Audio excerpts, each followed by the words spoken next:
साथियों, पिछले एक हफ्ते से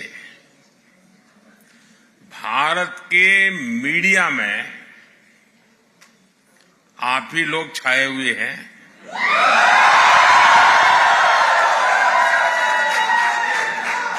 पोलैंड के लोगों की खूब चर्चा हो रही है और पोलैंड के विषय में भी बहुत कुछ बताया जा रहा है।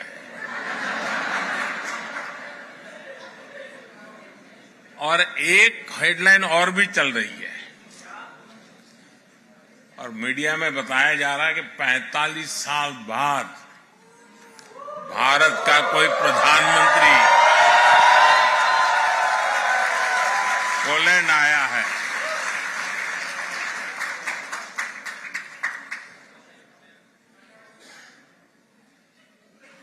बहुत सारे अच्छे काम मेरे नसीब में ही है।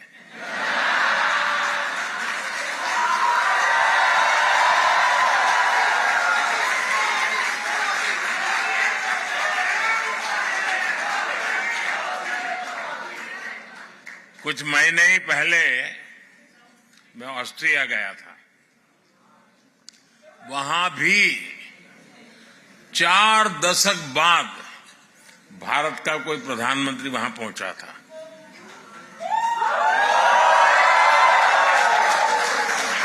ऐसे कई देश हैं जहां दशकों तक भारत का कोई प्रधानमंत्री पहुंचा नहीं है।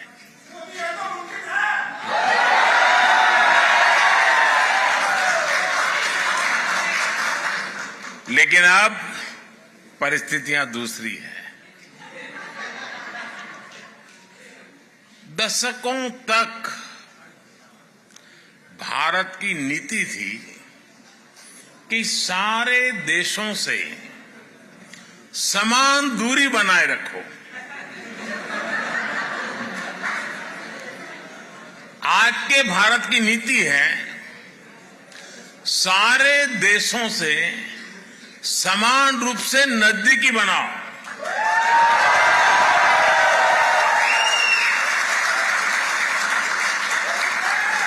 आज का भारत सबसे जुड़ना चाहता है। आज का भारत सबके विकास की बात करता है। आज का भारत सबके साथ है, सबके हित की सोचता है।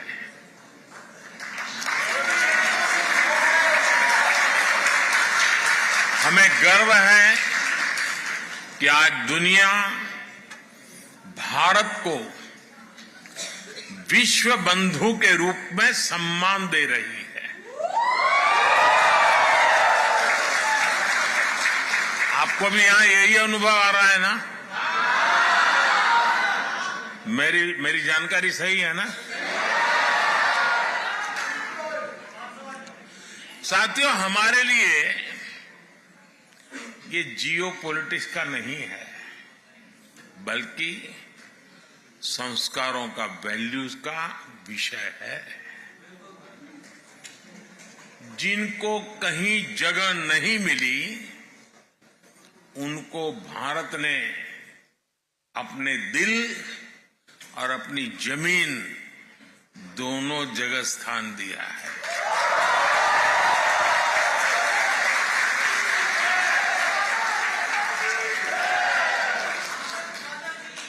ये हमारी विरासत है जिस पर हर भारतीय गर्व करता है। पोलैंड तो भारत के इस सनातन भाव का साक्षी रहा है।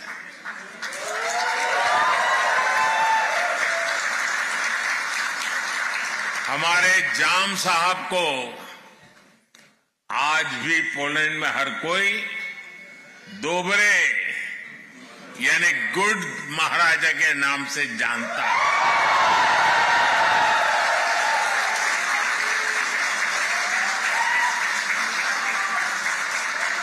वर्ल्ड वॉर II के दौरान जब पोलैंड मुश्किलों से घिरा हुआ था, जब पोलैंड की हजारों महिलाएं और बच्चे शरण के लिए जगह जगह भटकते थे, तब जाम साहब दिग्विजय सिंह, रंजीत सिंह जाडेजा जी आगे आए।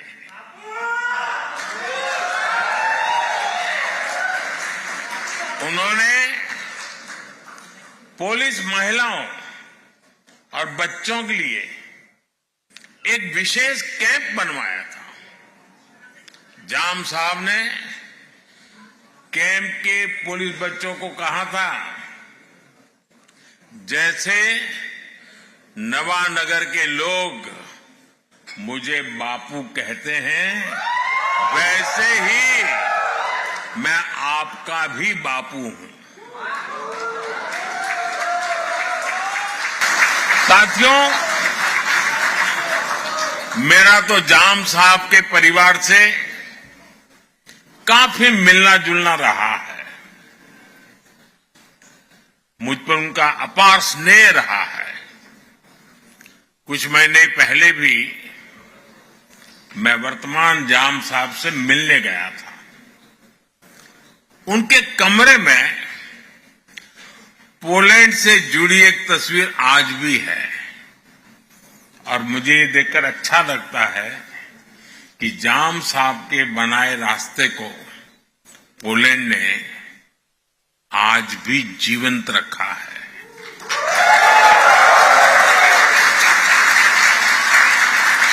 दो दशक पहले जब गुजरात में भीषण भूकंप आया था, तो जामनगर भी उसकी चपेट में आ गया था।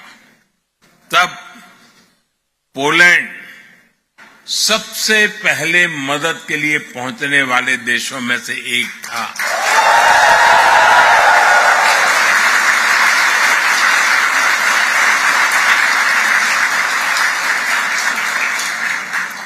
यहां पोलैंड में भी लोगों ने जाम साहब और उनके परिवार को भरपूर सम्मान दिया है।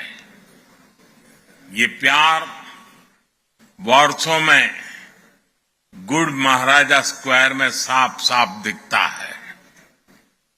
कुछ देर पहले मुझे भी दोबरे महाराजा मेमोरियल और कोल्हापुर मेमोरियल के दर्शन का सौभाग्य मिला है। इस अविस्मरणीय घड़ी में मैं एक जानकारी भी आपको देना चाहता हूं। भारत जाम साहब मेमोरियल यूथ एक्सचेंज प्रोग्राम शुरू करने जा रहा है।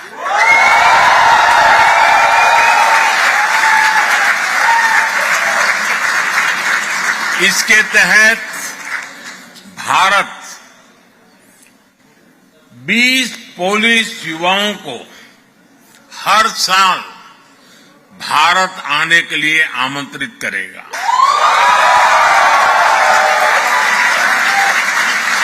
इससे भारत के बारे में पोलैंड के युवाओं को और ज्यादा जानने का मौका मिलेगा। साथियों, यहां का कोल्हापुर मेमोरियल भी कोल्हापुर के महान राजघराने के प्रति पोलैंड की जनता का श्रद्धाभाव है, एक ट्रिब्यूट है।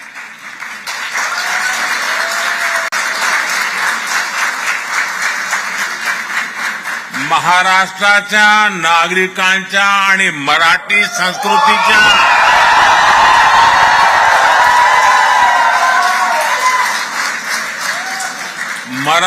संस्कृतीच्या प्रती पोलैंडचे नागरिकांनी व्यक्त केलेला हा सन्मान आहे।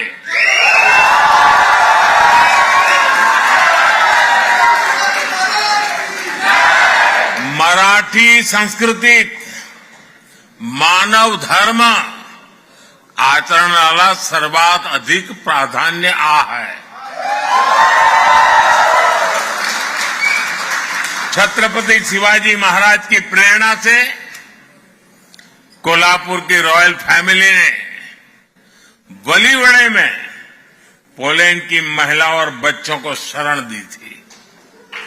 वहां भी एक बहुत बड़ा कैंप बनाया गया था। पोलैंड की महिलाओं और बच्चों को कोई तकलीफ ना हो, इसके लिए महाराष्ट्र के लोगों ने दिन रात एक कर दिया था। साथियों, आज ही मुझे मोंटे कैसिनो मेमोरियल पर भी श्रद्धांजलि देने का अवसर मिला है। ये मेमोरियल हजारों भारतीय सैनिकों के बलिदान को भी, उनकी भी याद दिलाता है। ये इस बात का भी प्रमाण है कि कैसे विश्व के हर कोने में भारतीयों ने अपना कर्तव्य निभाया है। क्यों? 21वीं सदी का आज का भारत अपनी पुरानी वैल्यूज, अपनी विरासत पर गर्व करते हुए विकास के रास्ते पर आगे बढ़ रहा है।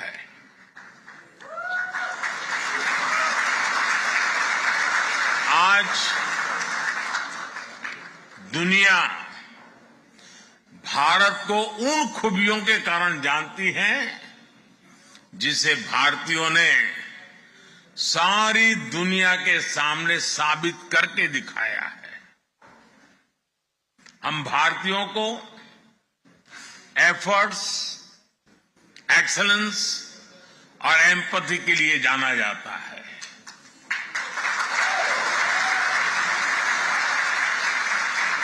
हम दुनिया में जहां भी जाते हैं, हम भारत के लोग मैक्सिमम एफर्ट्स करते दिखाई देते हैं। एंटरप्रेन्योरशिप हो, केयर गिवर्स हो या हमारा सर्विस सेक्टर हो, भारतीय अपने एफर्ट से अपना और अपने देश का नाम रोशन कर रहे हैं। ये मैं आपकी बात बता रहा हूं।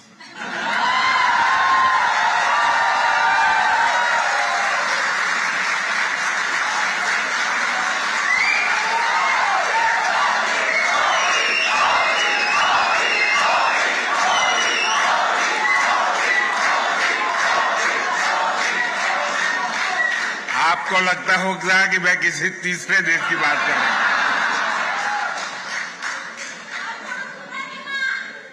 पूरी दुनिया में भारतीय एक्सीलेंस के लिए भी पहचाने जाते हैं। आईटी सेक्टर हो या भारत के डॉक्टर्स हो, सभी अपने एक्सीलेंस से छाए हुए हैं।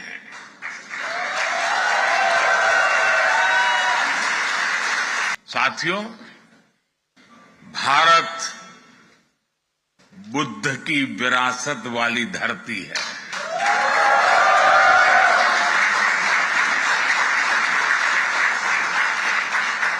और जब बुद्ध की बात आती है तो जो युद्ध नहीं, शांति पर विश्वास करती है।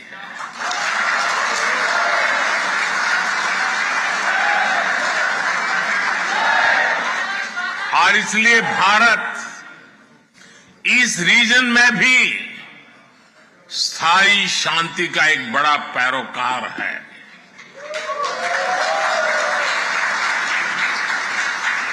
भारत का मत एकदम साफ है।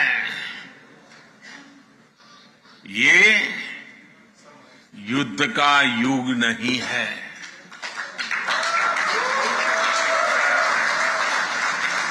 ये उन चुनौतियों से निपटने के लिए एकजुट होने का समय है जिनसे मानवता को सबसे बड़े खतरे हैं।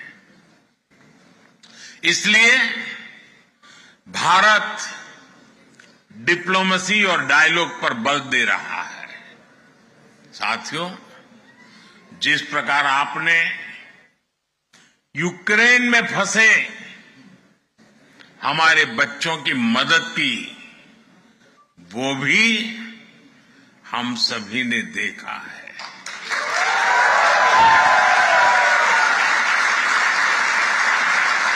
आपने उनकी बहुत सेवा की थी।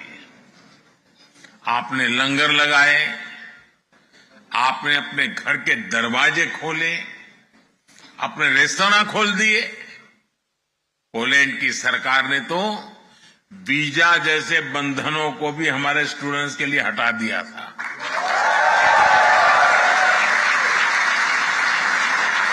यानी पोलैंड ने पूरे मन से हमारे बच्चों के लिए दरवाजे खोल दिए थे।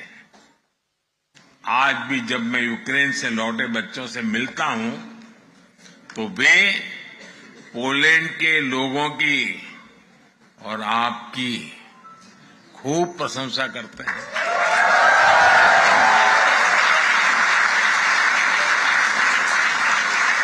और इसलिए आज मैं यहां 140 करोड़ भारतीयों की तरफ से आप सभी का, पोलैंड के लोगों का अभिनंदन करता हूं। मैं आपको सैल्यूट करता हूं।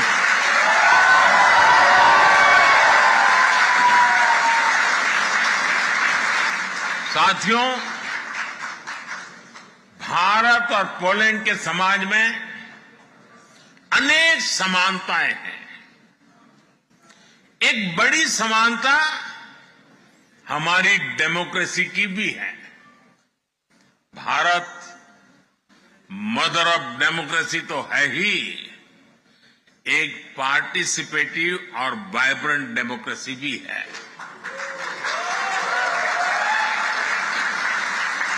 भारत के लोगों का डेमोक्रेसी पर अटूट भरोसा है।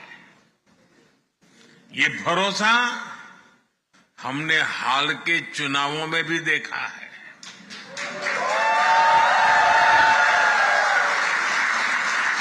ये इतिहास के सबसे बड़े चुनाव थे। अभी यूरोपियन यूनियन के भी चुनाव हुए हैं। इसमें करीब 180 मिलियन वोटर्स ने वोट डाले। भारत ने इसे 3 गुना से अधिक, करीब 640 मिलियन वोटर्स ने वोटिंग की है।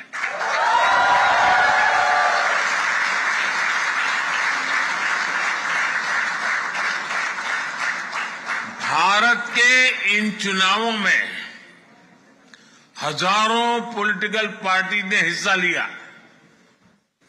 करीब 8,000 कैंडिडेट्स मैदान में थे।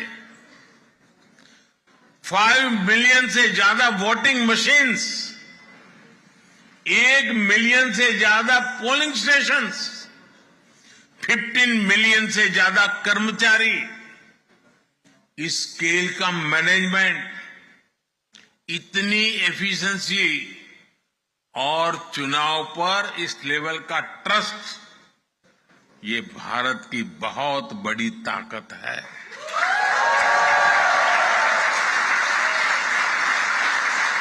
आजादी के आंदोलन के समय हमारे स्वतंत्रता सेनानियों ने समृद्ध भारत का सपना देखा था।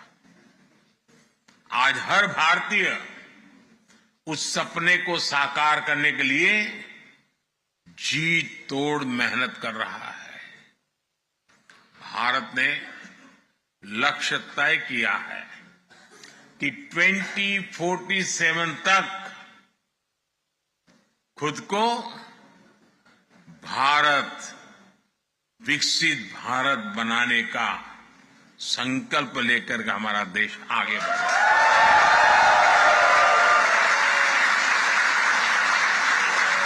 इसलिए आज का भारत अभूतपूर्व स्केल, स्पीड और सॉल्यूशंस पर काम कर रहा है। भारत में किस स्केल और स्पीड पर आज परिवर्तन आ रहा है, ये सुनकर आपको भी गर्व होगा। सुनाऊं?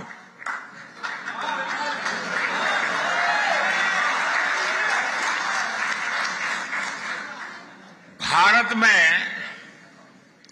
पिछले 10 साल में 250 मिलियन लोग गरीबी से बाहर निकले हैं।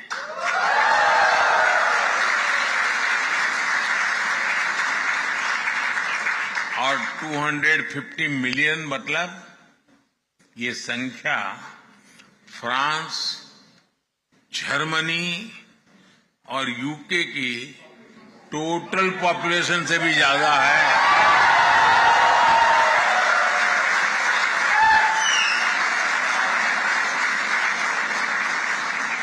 दस साल में गरीबों के लिए 40 मिलियन पक्के घर बनाए हैं और हम 30 मिलियन और घर बनाने वाले हैं। और अगर पोलैंड में आज 14 मिलियन हाउस होल्ड है तो हमने सिर्फ एक दशक में करीब 3 नए पोलैंड बसाए हैं।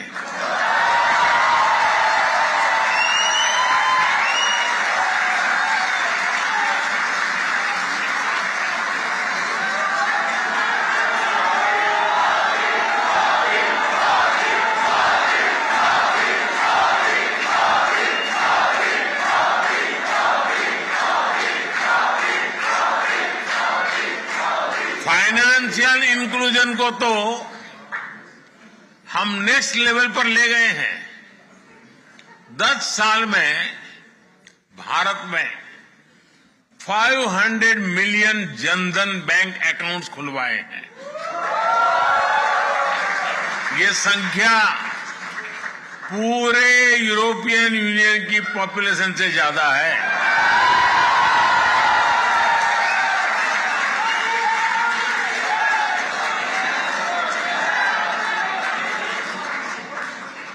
यूरोपियन यूनियन की पॉपुलेशन के बराबर ही हर रोज भारत में यूपीआई से डिजिटल ट्रांजैक्शन होता है।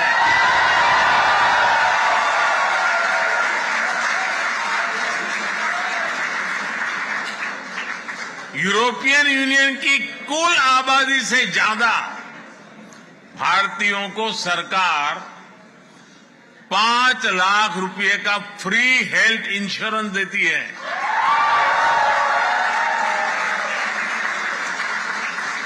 पिछले एक दशक में भारत में ब्रॉडबैंड यूजर्स की संख्या भी 60 मिलियन से बढ़कर 940 मिलियन से ज्यादा हो चुकी है। यानी यूरोप और यूएसए की पॉपुलेशन को मिला दे करीब उतने लोग आज भारत में ब्रॉडबैंड का यूज करते हैं। बीते दशक में करीब 7 lakh kilometre 7 lakh kilometre optical fibre बिछाया गया है।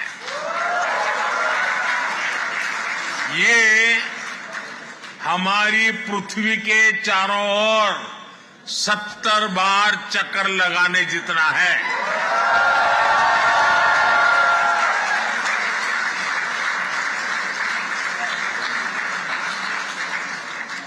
भारत ने 2 साल के भीतर ही देश के हर जिले तक 5G नेटवर्क पहुंचाया है।